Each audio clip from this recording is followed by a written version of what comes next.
With news that Elon Musk will head a new department on U.S. government efficiency, there is concern for some about his growing influence within the Trump administration and how it could impact Musk's many business holdings. Sinead Bovell is a futurist and founder of Way, a tech education company, and joins us now with more. All right, Sinead, let's get right into it.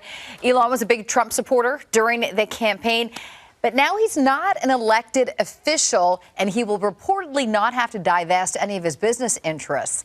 Is that problematic?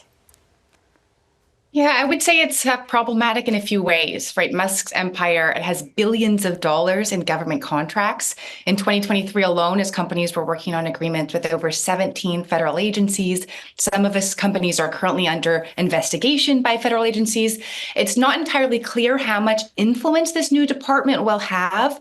But in some ways, Musk will be regulating the regulators that directly impact his companies. And then at the same time, since he isn't an elected official, which you had mentioned in the question, his fiduciary duty still lies with shareholders of his businesses, not the American people. So there are quite a few problematic areas to look out for here.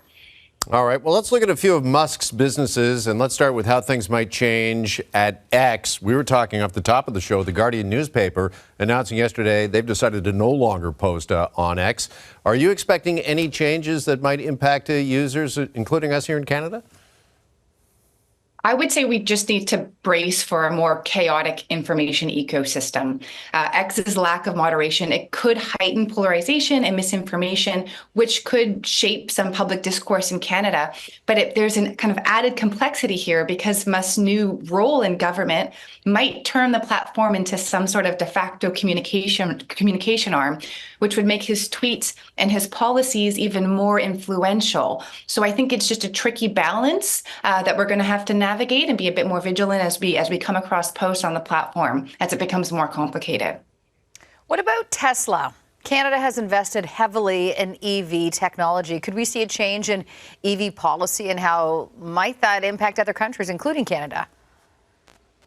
Right. So President Trump, he has suggested rolling back some of the EV tax credits and the vehicle emission standards. And this would or could lower overall electric vehicle demand in the U.S. and then reduce some pressure on automakers to transition to electric vehicles, which could impact Canada. And ironically, even with Musk kind of at the helm of some of the regulation advice, it could actually help establish or entrench Musk's leading position with Tesla, because it would make it harder for competitors and new entrants to gain traction. And then there's, of course, been some talk of tariffs, which would add more complications for global supply chains, including Canada's, which is deeply intertwined with the U.S.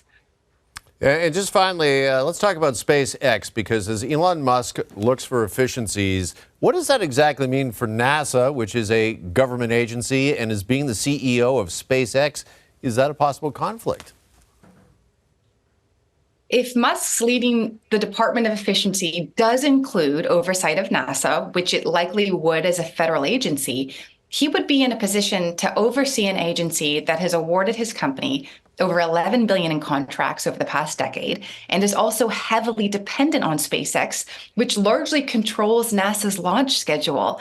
So I think that this would be grounds for some serious conflicts of interest, depending on, again, the influence this department actually has, how it moves through, and if NASA still gets included in its oversight.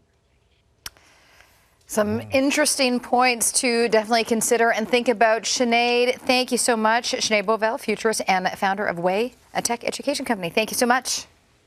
Thanks for having me.